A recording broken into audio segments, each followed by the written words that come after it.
Hello everyone, welcome to my YouTube channel genius career classes. चलिए start करते हैं आज का वीडियो। आज का जो मेरा वीडियो है वो सीटेट जुलाई 2013 का पेपर है, जिसमें मैं साइकोलॉजी सेक्शन पर डिस्कस करूंगी, जो आने वाले सीटेट 2020 एग्ज़ाम के लिए बहुत इंपॉर्टेंट होने वाले हैं। तो ये सारे क्वेश्चन देख लेते हैं जल्दी से। लेकिन अभी तक जितने लोगों ने चैनल को सब्सक्राइब नहीं किया है, सब्सक्राइब कर लीजिए और बेल आइकन को प्रेस कर लीजिए। तो चलते हैं फर्स्ट क्वेश्चन की तरफ। निम्नलिखित में से कौन सी संज्ञानात्मक क्रिया दी गई सूचना के विश्लेषण के लिए प्रयोग में लाई जाती है?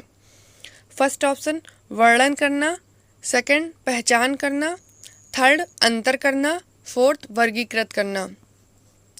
तो दोस्तों देखिए, यहाँ पर कह रहा है संज्ञानात्मक क्रिया दी गई सूचना के विश्लेषण। तो मैं आपको बता दूं कि विश्लेषण क्या होता है, ठीक है। तो विश्लेषण होता है किसी समस्या को छोटे छोटे भागों में बांटकर उसकी सूक्ष्म जानकारी प्राप्त करना विश्लेषण कहलाता है, ठीक है। किसी समस्या को छोटे छोटे भागों में बांटकर, ठीक है। जब आप छोटे छोटे भागों में बांटेंगे, ठीक है, तो जब उसका आप विश्लेषण करेंगे तो आपको सबसे ज़्यादा प्रयोग में क्या लाएंगे? ठीक, अंतर करेंगे कि ये कैसी समस्या है, ये कैसी समस्या है, ठीक है। उसमें अंतर मेन होता है। तो यहाँ पर ऑप्शन क्या हो जाएगा हमारा? थर्ड। सूचना के विश्लेषण के लिए अंतर करना प्रयोग में लाया जाता है, ठीक है। चलते हैं अगले क्वेश्चन की तरफ। राजेश अति लोलुप पाठक है। वह अपने कोर्स के पुस्तकें पढ़ने के अतिरिक्त प्रायः पुस्तकालय जाता है और भिन्न प्रकरणों पर पुस्तकें पढ़ता है। इतना ही नहीं, राजेश भोजन अवकाश में अपनी परियोजना कार्य करता है। उसे परीक्षाओं के लिए पढ़ने के लिए अपने शिक्षकों अथवा अभिभावकों द्वारा कभी कहने की ज़रूरत नहीं पड़ती। वह वास्तव में सीखने का आनंद लेता नजर आता है। उसे के रूप में सर्वाधिक बेहतर रूप से वर्णित किया जा सकता है। तो दोस्तों देखिए, यहाँ राजेश जो भी कार्य कर रहा है, ठीक है, वो जो भी कार्य कर रहा है उससे किसी दूसरे की प्रेरणा की ज़रूरत नहीं पड़ रही है। वो स्वयं से कर रहा है, ठीक। वो स्वयं से कर रहा है। उसे ना शिक्षक की अभिप्रेरणा की ज़रूरत पड़ रही है, ना अभिभावक की। देखिए जैसे हमारे इसमें क्वेश्चन में कह रखा, देखिए ये पढ़िए, परीक्षा के लिए पढ़ने के लिए अपने शिक्षकों तथा अभिभावकों द्वारा कभी भी कहने की ज़रूरत नहीं पड़ती। तो इसका मतलब क्या हुआ? वो खुद से प्रेरित हो रहा है, ठीक है। वो खुद उसके स्वयं की जो आंतरिक रूप से वो अभिप्रेरित हो रहा है, ठीक।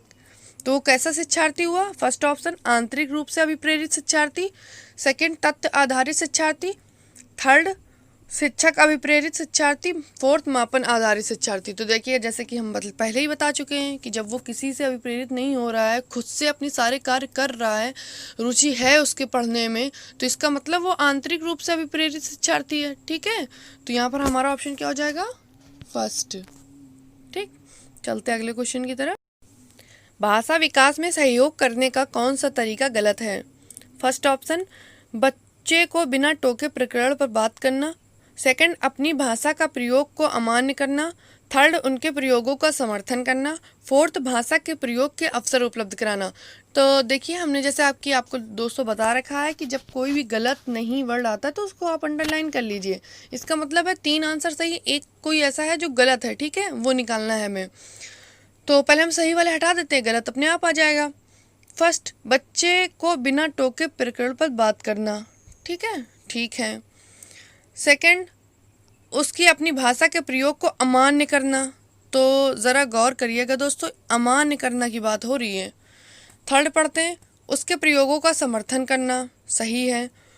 फोर्थ, भाषा के प्रयोग के अवसर उपलब्ध कराना, ये अवसर तो बहुत ही सही है, ठीक है।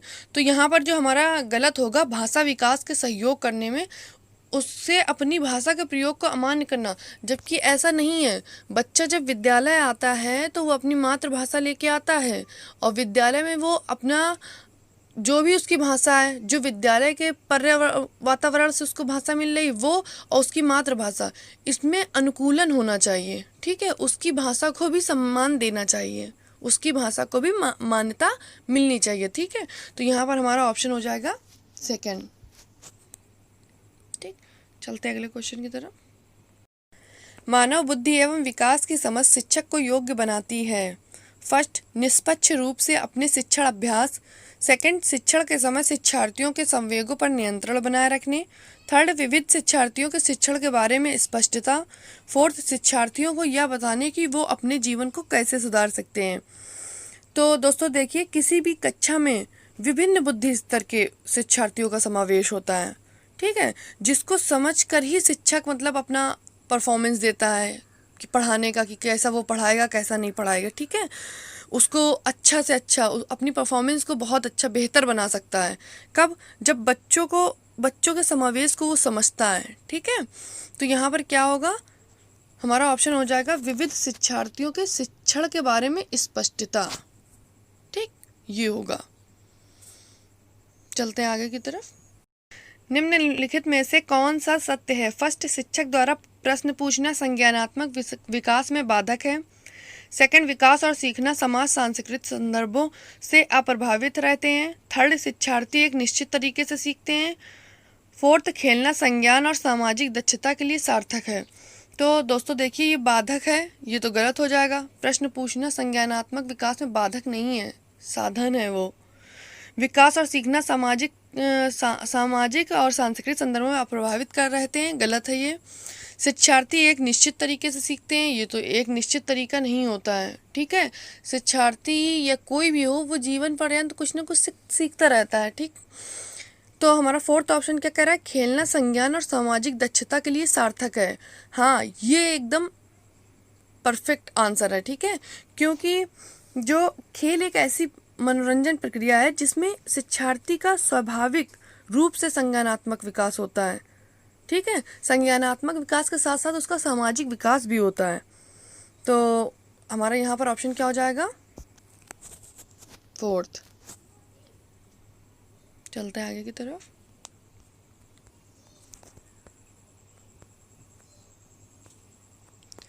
बच्चे के विकास में आनुवंशिकता और वातावरण की भूमिका के बारे में निम्नलिखित में से कौन सा सत्य है? फर्स्ट, आनुवंशिकता और वातावरण दोनों एक बच्चे के विकास में 50-50% योगदान रखते हैं, ठीक है।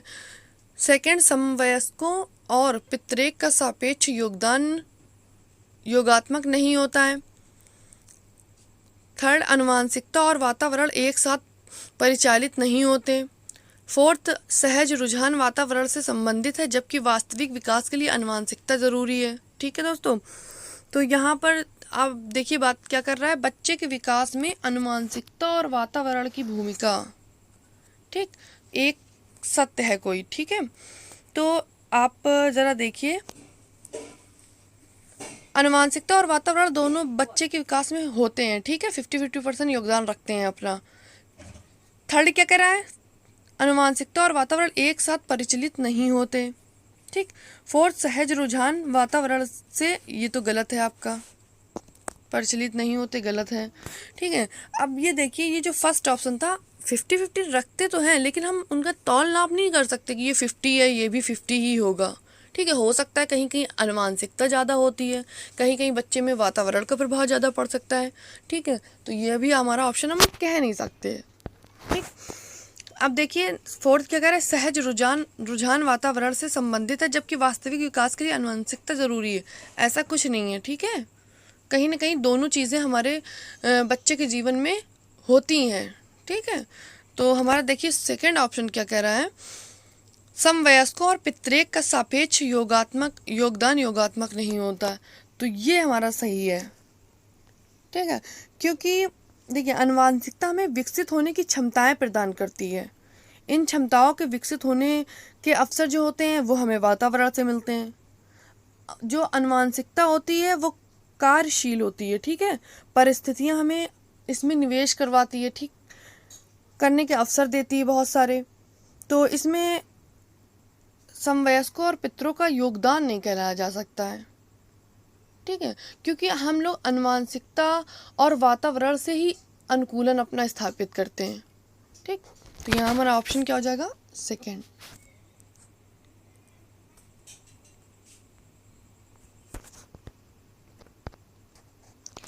समाजीकरण है। फर्स्ट, सामाजिक मापदंडों में परिवर्तन। सेकंड, शिक्षक एवं पढ़ाए गए के बीच संबंध। थर्ड, समाज के आधुनिकीकरण की प्रक्रिया। फोर्थ, समाज के मानदंडों के साथ अनुकूलन। तो मैं आपको बता दूं, समाजीकरण वह प्रक्रिया है जिसके फलस्वरूप व्यक्ति सामाजिक व्यवहारों को स्वीकार करता है और उसके साथ अनुकूलन करता है। ठीक है, समाज के व्यवहार जो होंगे वो भी स्वीकार होगा, उसके साथ आपको मैनेज भी करना पड़ेगा, अनुकूल भी स्थापित करना पड़ेगा। ठीक है, तो यहाँ हमारा ऑप्शन क्या हो जाएगा? फोर्थ। देखिए फोर्थ ऑप्शन में साफ साफ लिखा है ना, समाज के मानदंडों के साथ अनुकूलन। ठीक, चलते हैं आगे की तरफ।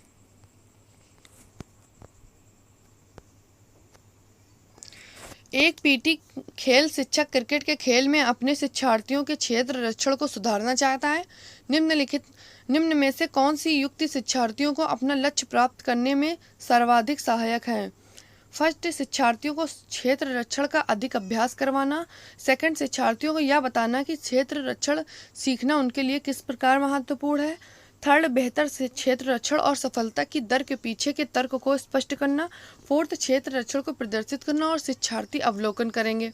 ठीक है, तो देखिए सर्वाधिक सहायक की बात की है, तो मैं आपको बता दूं सेकंड, थर्ड, फोर्थ ये होते हैं। जब एक शिक्षक सिखाएगा कुछ तो वो क्वेश्चन भी करेगा, ठीक, उसके बारे में भी पूछेगा, बेहतर करने के तरीके भी सोचेगा। लेकिन मेन क्या होगा, जब तक बच्चे को अभ्यास नहीं करवाएंगे आप, तब तक वो बेहतर कैसे कर पाएगा, उसके बारे में बता कैसे पाएगा, आप खुद सोचिए। ठीक है, तो यहाँ मेन ऑप्शन क्या हो जाएगा आपका? फर्स्ट, शिक्षार्थियों को क्षेत्र रक्षण का अधिक अभ्यास करवाना। ठीक है, चलते हैं आगे की तरफ। एक शिक्षिका अपने शिक्षार्थियों की इस रूप में मदद करना चाहती है कि वे एक स्थिति की अनेक दृष्टिकोणों की सराहना कर सकें। वह विभिन्न समूहों में एक स्थिति पर वाद विवाद करने के अनेक अवसर उपलब्ध कराती है। वाइगॉत्स्की के परिप्रेक्ष्य के अनुसार उसके शिक्षार्थी विभिन्न दृष्टिकोणों को करेंगे और अपने तरीके से उसकी स्थिति के अनेक परिप्रेक्ष्य विकसित करेंगे। तो दोस्तों, वाइगॉत्स्की के परिप्रेक्ष्य के अनुसार शिक्षार्थी विभिन्न दृष्टिकोणों को आत्मसात करके अपने तरीके की स्थिति विभिन्न परिप्रेक्ष्य विकसित कर सकता है। ठीक है, तो यहाँ हमारा ऑप्शन क्या होगा? आत्मसात। ठीक, आत्मसात मीन्स होता है मिलाना। ठीक, वो सारे जो दृष्टिकोण होंगे उनको मिला के, ठीक है, अपने तरीके से एक स्थिति के विभिन्न परिप्रेक्ष्य विकसित कर सकते हैं। ठीक है, चलते हैं अगले क्वेश्चन की तरफ। सीता ने हाथ से दाल और चावल खाना सीख लिया है। जब उसे दाल और चावल दिए जाते हैं तो वह दाल चावल मिलाकर खाने लगती है।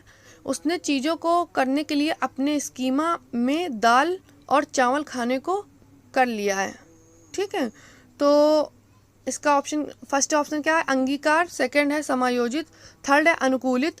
फोर्थ है समुचितता।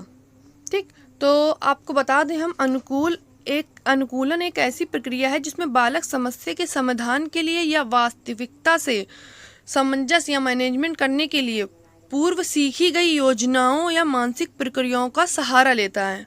ठीक है, तो यहाँ सीता ने क्या किया है? हाथ से दाल और चावल खाना सीख लिया है। ठीक, तो यहाँ पर उसने क्या किया है? अनुकूलन कर लिया है। ठीक है, तो यहाँ पर हमारा ऑप्शन क्या हो जाएगा? थर्ड, अनुकूलित, खाने को अनुकूलित कर लिया है। चलते हैं आगे की तरफ। के अतिरिक्त बुद्धि के निम्नलिखित पक्षों को स्टर्नबर्ग के त्रितंत्र सिद्धांत में संबोधित किया गया है। तो दोस्तों हम आपको बता दें, स्टर्नबर्ग के जो सिद्धांत था उसमें बुद्धि के साथ अवयवभूत, संदर्भगत, अनुभाविक, ये 3 चीज़ें आई थी। ठीक है, तो इसमें 3 चीज़ें हैं, संदर्भगत, अवयवभूत, अनुभाविक। ठीक है, तो क्या नहीं होगा? सामाजिक। यहाँ हमारा ऑप्शन क्या हो जाएगा? थर्ड।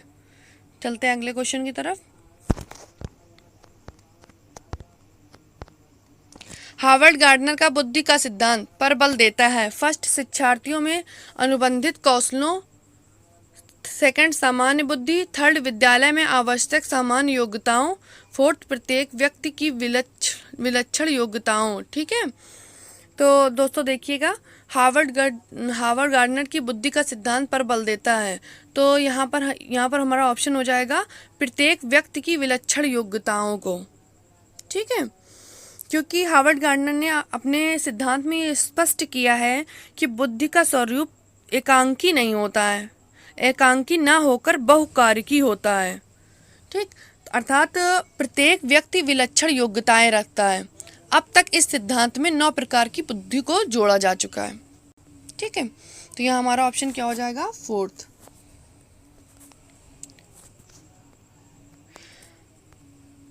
था, फा, चा ध्वनियां हैं।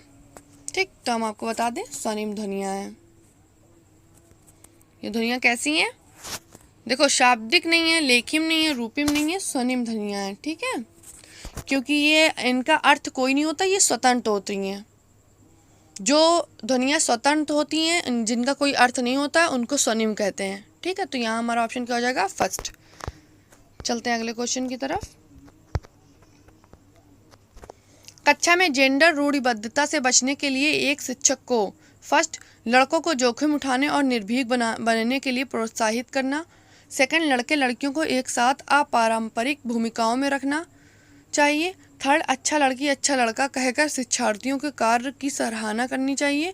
फोर्थ, कुश्ती में भाग लेने के लिए लड़कियों को निरुत्साहित करना चाहिए। ठीक है, तो यहाँ देखिए आप जेंडर रूढ़िबद्धता से बचने की बात कर रहा है, तो यहाँ हमारा क्या होगा? ये देखिए ऑप्शन गलत है, क्योंकि रूढ़िबद्धता की ये बात कर रहा है, ना कि बचने की। अच्छा लड़की अच्छा लड़का कहकर शिक्षार्थियों के अच्छे कार्य की सराहना, ऐसा कुछ नहीं है। कुश्ती में भाग लेने के लिए लड़कियों को, ये तो बिल्कुल ही गलत है। तो हमारा सेकंड ऑप्शन क्या हो जाएगा? लड़के लड़कियों को एक साथ अपारंपरिक भूमिकाओं में रखना चाहिए। ठीक है, परंपराओं से हट के लड़के लड़कियों को एक साथ अपारंपरिक भूमिकाओं में रखना चाहिए। ठीक है, तो हमारा ये ऑप्शन क्या हो जाएगा? सेकंड। चलते हैं अगले क्वेश्चन की तरफ। विद्यालय को किसके लिए व्यक्तित्व भिन्नताओं को पूरा करना चाहिए? फर्स्ट ऑप्शन है व्यक्तित्व शिक्षार्थी को विशिष्ट होने की अनुभूति कराने के लिए। सेकंड, व्यक्तित्व शिक्षार्थी के मध्य खाई को कम करने के लिए। थर्ड, शिक्षार्थियों के निष्पादन और योग्यताओं को समान करने के लिए। फोर्थ, यह समझने के लिए क्या शिक्षार्थी सीखने के योग्य या अयोग्य है। तो यहाँ पर क्या बात कर रहे हैं? विद्यालय को व्यक्तित्व भिन्नताओं को पूरा करने के लिए। ठीक है, यहाँ पर एक विद्यालय की बात हो रही है, ना कि शिक्षक की। ठीक है, तो यहाँ हमारा ऑप्शन हो जाएगा 4th, यह समझने के लिए कि क्या शिक्षार्थी सीखने योग्य या अयोग्य है। ठीक, क्योंकि ये देखिए आप फर्स्ट ऑप्शन व्यक्तित्व शिक्षार्थी को विशिष्ट होने की अनुभूति कराने के लिए, ऐसा नहीं है। ठीक है, खाई को कम करने के लिए ये भी नहीं होगा, योग्यताओं को समान करने के लिए ये नहीं होगा। ठीक है, जो इसका परफेक्ट आंसर है वो ये होगा, यह समझने के लिए कि क्या शिक्षार्थी सीखने के योग्य है या नहीं है। ठीक है, थैंक्स वॉचिंग माई वीडियो। जिन लोगों ने मेरे चैनल को सब्सक्राइब नहीं किया है, सब्सक्राइब कर लीजिए और बेल आइकन को प्रेस कर लीजिए। वीडियो को लाइक और शेयर करना ना भूलें।